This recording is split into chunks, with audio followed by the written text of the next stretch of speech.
Mi volus vivi kiel pap, kai suferi pro ebria cap. Char la plei bonan vinon hom tricas en Vaticanadom.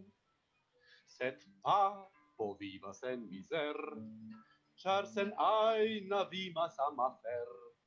Li cushas sola en la liz, excepte cun sancta spirit.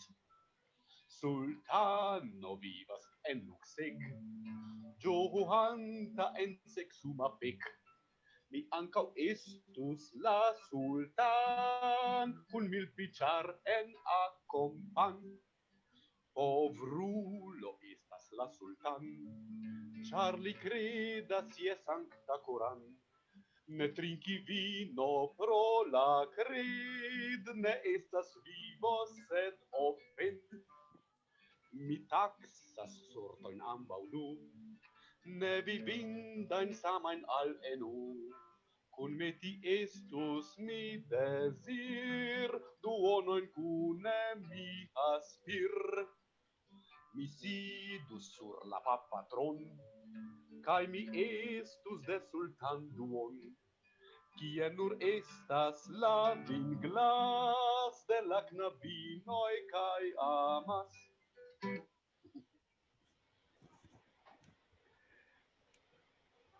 Mi ŝaltas ekranon al vi. Dankon, dankon. Dankon. Ni havas tempon por unu alian. Gregor, se vi honorigus nin, ĝuigus nin.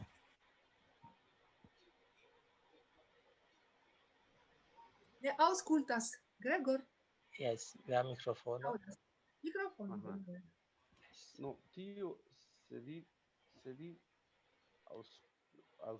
aŭskultos al mi, tiu poemo estas de hodiaŭ. Tio signifas, ke vi estas la unua publiko. Mia. Feliciani, dankon. Attendu che mi trovo la vortojn. La canto estas pri amo kiu finiĝis.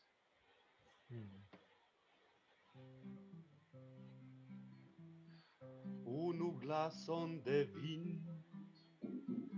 verŝu antaŭ ke iĝos la aceto de ĝi.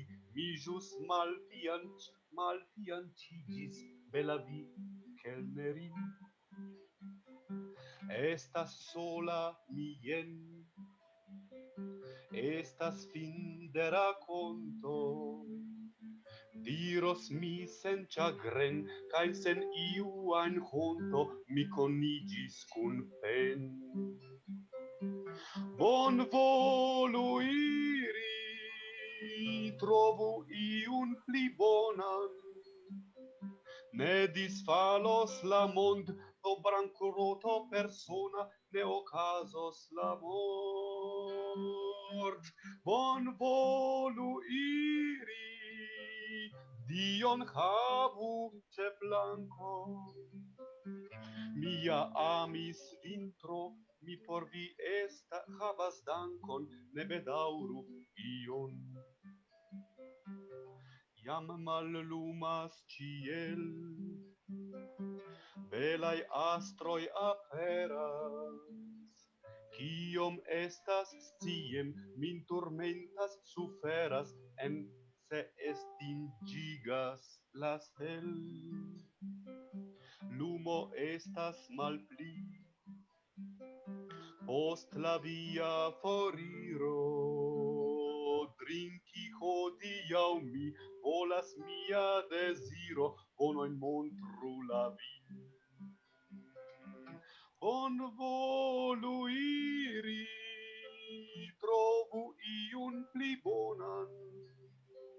Ne disfalos la mond, pro bankroto persona ne okazos la mort. Bonvolu iri, Dion habu ce flanco, mia amis dintro, mi por vi sentas dankon, ne bedaŭru ion. Dankegon, dankegon, dankegon. Bravo. Belega canto estas. Belega. Yes. Dankon, dankon. Mi dankas al ĉiuj karaj ĉeestantoj kaj mi nun volas montri ke kio estos morgaŭ en nia programo